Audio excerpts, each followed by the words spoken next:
Et de nouveau sur le Salon des maires en direct pour une prochaine table ronde sur ce sujet, découverte des métiers, l'importance des stages de 3e et de seconde.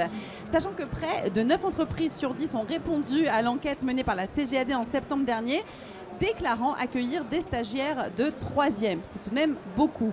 La CGAD a mis en place un outil pédagogique permettant à ces chefs d'entreprise de préparer l'accueil des stagiaires, car c'est important de bien les accueillir. Il y a des choses à savoir et des bonnes pratiques. Ces stages ont permis à des jeunes de découvrir des métiers et d'en faire leur métier. Alors j'accueille pour parler de ce sujet Nathalie Delorme, conseillère technique formation et emploi CGAD. Bonjour. Bonjour. À vos côtés, Bruno Cioccia, expert de haut niveau, découverte des métiers et stages de seconde GT, donc Direction Générale de l'Enseignement Scolaire, ministère de l'Éducation Nationale. Bonjour. Bonjour. Et Claude Marais, Fédération des fromagers de France, CGAD. Bonjour. Bonjour. Alors, je vais commencer avec vous, Nathalie, puisqu'on va commencer par cette enquête que vous avez menée au sein de la CGAD. Pouvez-vous nous en parler et nous expliquer un petit peu les résultats de l'enquête ? Alors, nous avons effectivement conduit une enquête pendant l'été auprès des chefs d'entreprise qui adhèrent aux organisations professionnelles qui sont membres de la CGAD. Et les résultats de cette enquête ont permis de mettre en évidence, comme vous l'avez dit, 9 entreprises sur 10 déclarent accueillir des stagiaires, donc c'est 90% des entreprises. Et parmi ces 90%, 68% accueillent régulièrement des stagiaires. Ils ne l'ont pas fait qu'une seule fois, c'est une activité récurrente.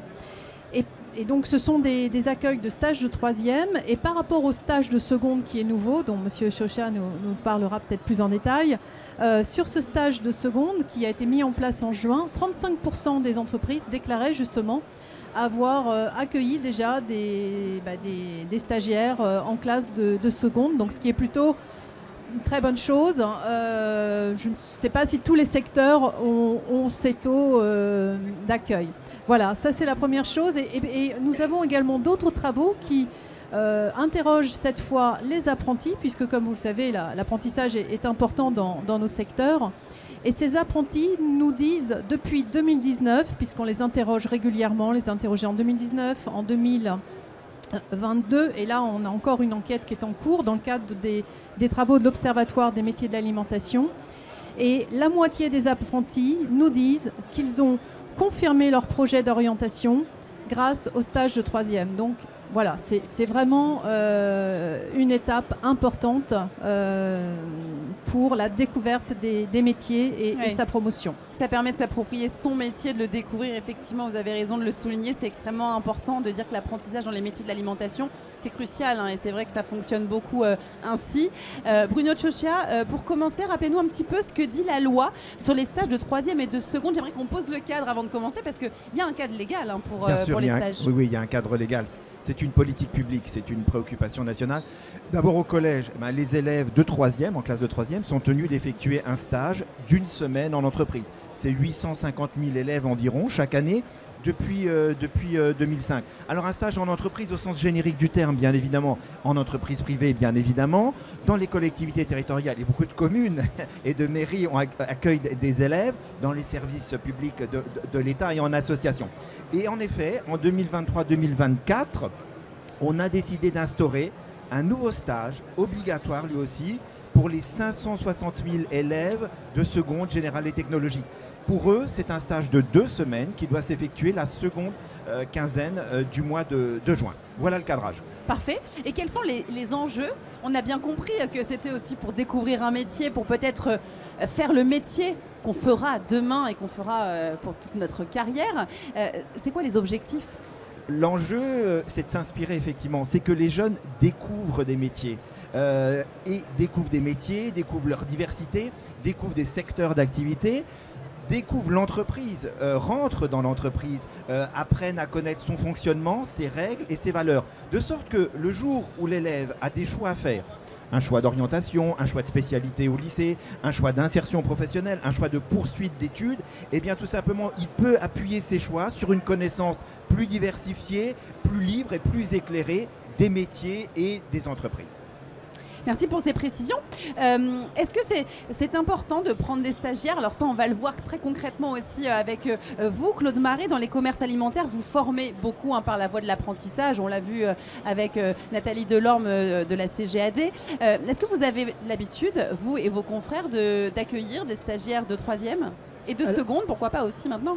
Alors il faut savoir que ce stage de 3e, à l'heure actuelle dans nos commerces de proximité, c'est souvent fait parce que c'est un ami qui nous demande ou parce que c'est un client. Et c'est vrai que ça n'a jamais été mis en relief dans nos professions. Et c'est le fait que ça soit obligatoire en 3e et en seconde, ça peut nous apporter un autre public.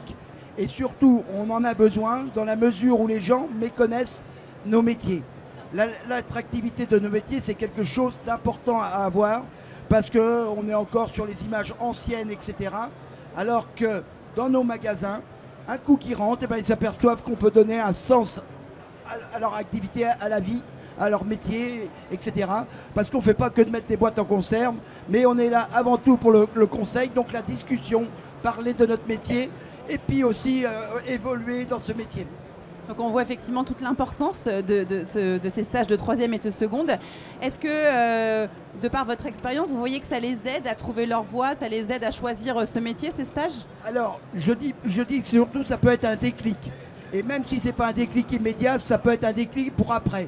C'est-à-dire que arriver au bac, au BTS, etc., même après, lors de leur premier métier, de dire ça ne me va pas, tiens, j'ai eu une expérience fromagère ou primeur ou dans la viande ou dans le sucré, ça m'intéresse peut-être et donc je vais y retourner.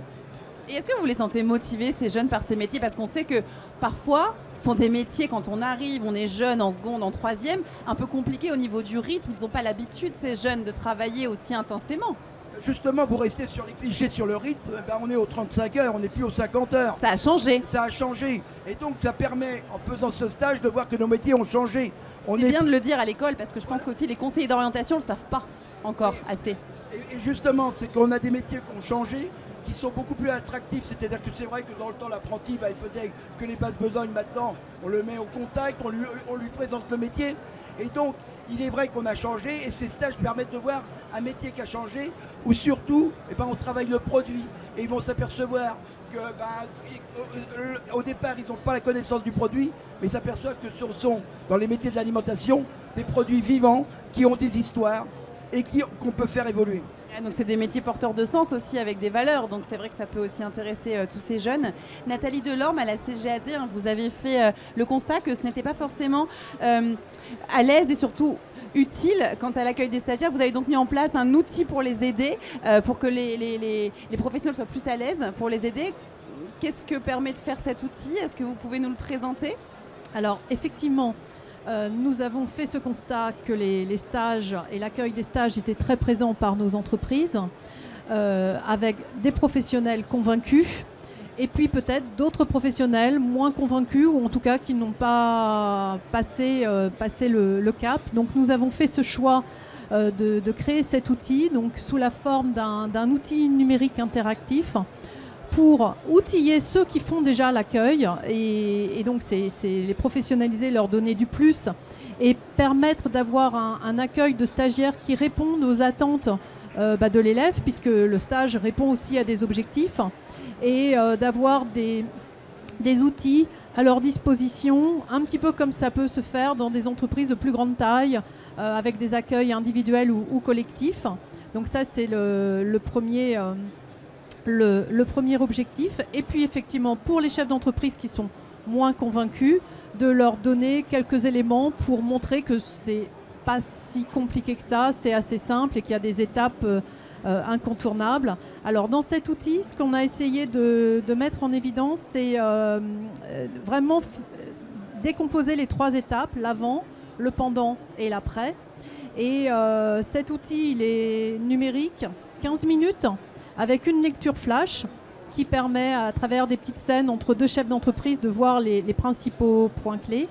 et une lecture plus approfondie où là, le chef d'entreprise va pouvoir avoir des outils, par exemple les 10 points clés à avoir en tête pour mettre en place le stage, par exemple quelles questions se poser en amont sur le calendrier, sur les tâches à réaliser, parce que ce sont souvent des questions qui sont posées. C'est un stage d'observation, concrètement, qu'est-ce que je peux donner à faire ?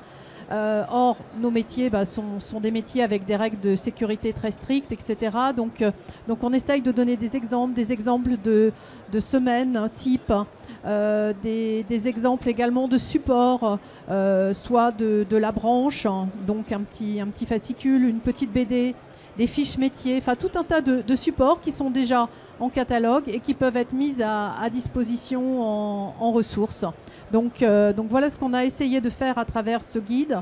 On a fait le choix aussi de le mettre en accès grand public, également parce qu'il a été cofinancé dans le cadre de la convention cadre de coopération qui est signée entre l'OPCOEP, le ministère de l'Éducation nationale, le ministère de l'Enseignement supérieur, et avec un financement OPCOEP, donc ce qui veut dire qu'il est public.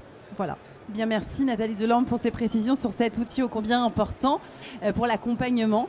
Bruno Chauchet, avez-vous des retours de la part des jeunes qui ont été en stage ? Et quels sont ces retours ? J'imagine que vous en avez plutôt pas mal. Oui, beaucoup de retours.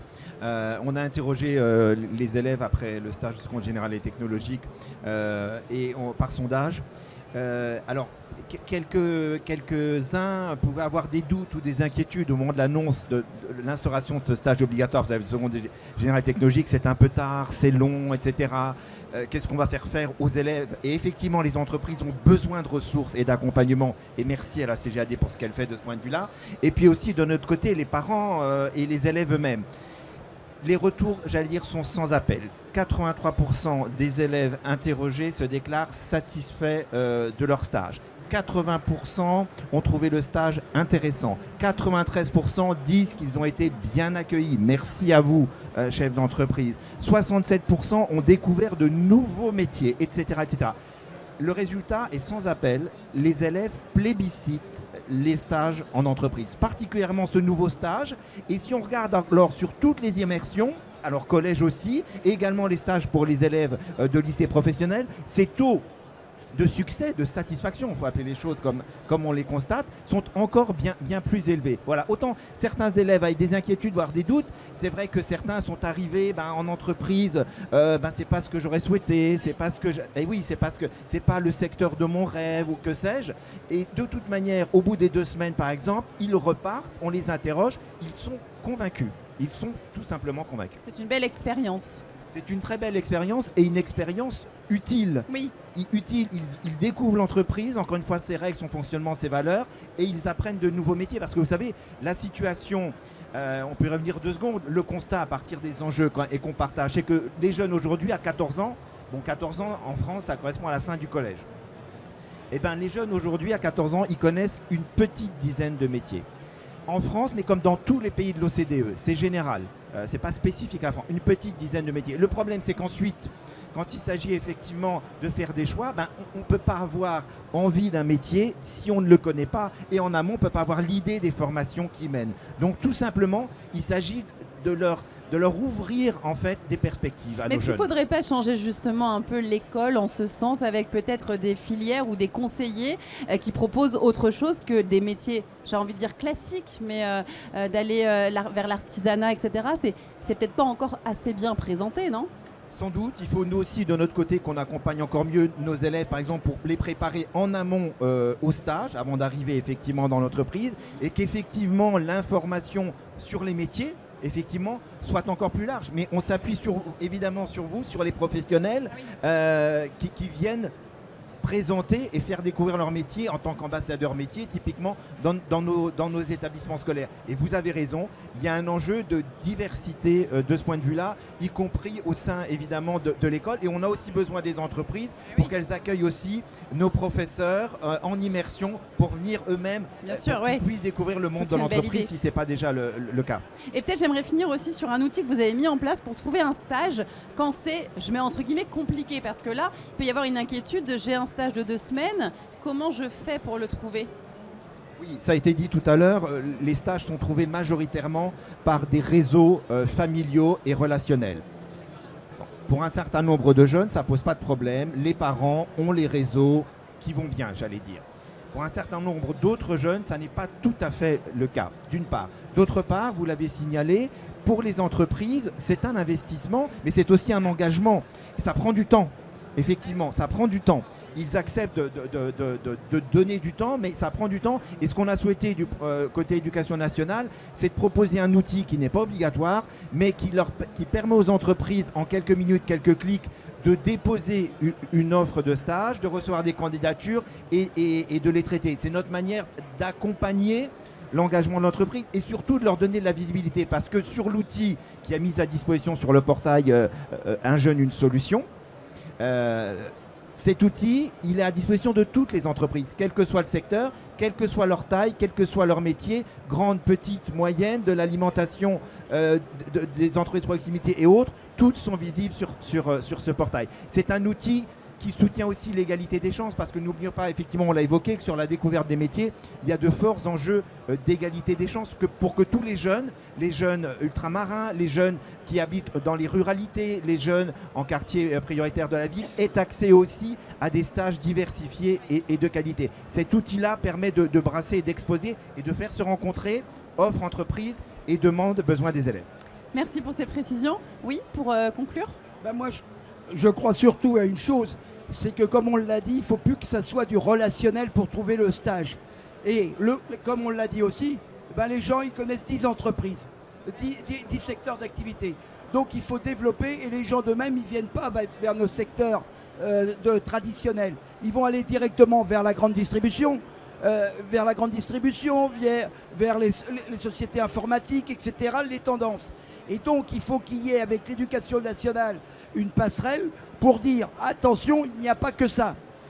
Et notamment faire connaître à toutes les personnes de l'éducation qui font les orientations, de dire il y a d'autres secteurs d'activité, il y a l'alimentation, mais il y en a d'autres aussi spécialisés, qui peuvent prendre des stagiaires et où ils trouveront s'épanouir. Parce que c'est vrai que nous, dès qu'on parle alimentaire, etc., on parle aussitôt des stages cuisine ou pâtisserie. Oui, c'est plus mis en avant dans les médias, sur les réseaux sociaux en plus actuellement. Et donc, il faut trouver le biais avec l'éducation nationale pour bien mettre en avant tous les métiers qui sont à côté de ça et puis qui apportent. Mais aussi, il faut qu'au niveau de l'éducation nationale, on puisse venir présenter aux décideurs nos activités et pourquoi ils ont un sens. Oui, il y a encore des choses à faire, effectivement. Merci Claude Maret pour ces précisions. Nathalie Delorme, pour terminer ?